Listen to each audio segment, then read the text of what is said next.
পবিত্রতা।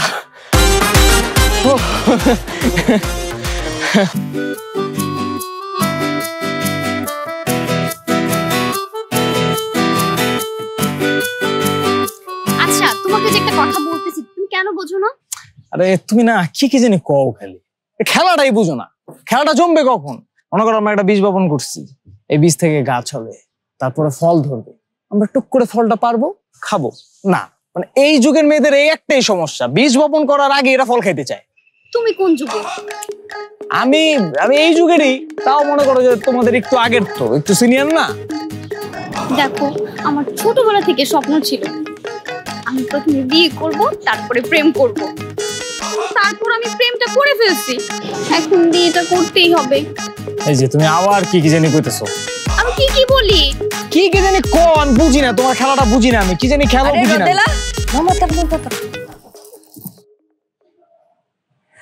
এইটাই সেই ভাইয়াটা না যার কথা তুই বলেছিলি? হ্যাঁ দোস্ত, ওই হচ্ছে তোর হবু দুলা ভাই। আচ্ছা, আপনার কথা শুনতে শুনতে কান ঝালাপালা হয়ে গেছে। মানে ও সব সময় আপনার কথা বলে। এই যুগেও এত ভালো মানুষ হয়।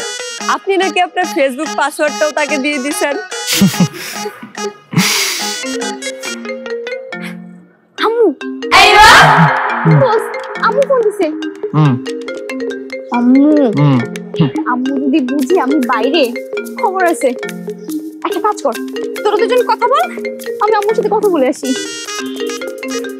আম্মু কথা বল। কি ভাইয়া, মানে আপনার কথা শুনতে শুনতে আমার কান ঝালাপালা হয়ে গেছে। এই যুগেও এত ভালো মানুষ কিভাবে সম্ভব ভাইয়া? আরে তুমি ওদেরকে কি কি জানি কও ওর মতো। শোনো, একটা সম্পর্কের মূল জিনিসটা হলো গিয়ে বিশ্বাস। বিশ্বাস স্থাপন করতে হবে। আর এই যুগের ছেলেদের তো কোনো ঠিক ঠিকানা নেই, এরা কি কি জানি কয়, কি কি জানি করে। আম্মা তোমার ফোন দিতেছো কেন? স্যার বকা দিবে তো, পরে আমার ফোনটা নিয়ে যাবে। না না না আম্মা, আমারই বলো।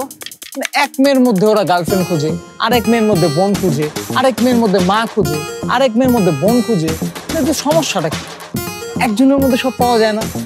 আমরা তো ছোটবেলা থেকে তাই শিখছি, মেয়েদের রেসপেক্ট করতে হবে। আসলে দেখো, মানে স্কুল কলেজে তো আমাদেরকে ক খ শিখায়, হ্যাঁ এবিসিডি শিখায়, এগুলো তো আসলে মূল শিক্ষা না। মূল শিক্ষাটা হচ্ছে নীতিবোধ, সময়ানুবর্তিতা, মেয়েদের কিভাবে রেসপেক্ট করতে হবে, এগুলো হচ্ছে মূল বিষয়। ঠিক আছে, ফ্যামিলি থেকে যে ফ্যামিলি ভ্যালিউজ আমাদেরকে শেখানো হয়, সোশ্যাল ভ্যালিউজ শেখানো হয়, এগুলো হচ্ছে কি মূল শিক্ষা, তাই না?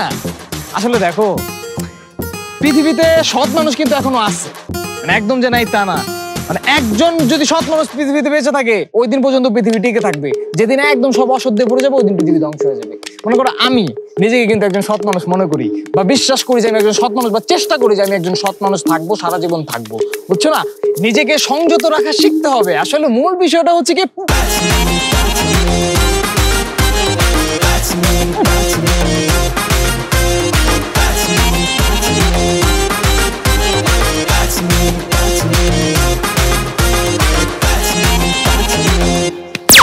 পবিত্রতা।